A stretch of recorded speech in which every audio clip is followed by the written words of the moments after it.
আমার dump truck ready. আমরা এখন যাব গলন্দ মাল আনতে। কি মাল আনবো জানেন? রড আর সিমেন্ট, আকিস সিমেন্ট।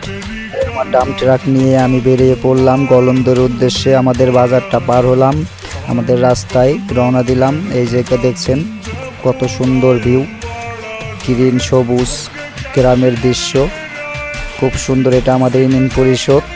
আমরা এখন আছি ইউনিয়ন পরিষদ মসজিদে। আকাশের অবস্থা খুবই খারাপ, মনে হচ্ছে বৃষ্টি হবে। এটা হলো গলন্দ বাজার। ঈদের কেনাকাটায় সবাই ব্যস্ত। আমাদের গাড়িতে মাল লোড দেওয়া শেষ, এখন আমরা বাড়ির দিকে রওনা দিব।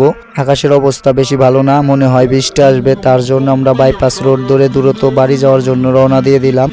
আমার সামনে দেখুন আমাদের গ্রামের সবুজ শ্যামল দৃশ্য, অনেক সুন্দর প্রকৃতি। অবশেষে বৃষ্টি আসার আগেই আমরা সিমেন্ট নিয়ে বাড়িতে সুরক্ষিতভাবে পৌঁছে গেছি। আল্লাহ হাফেজ।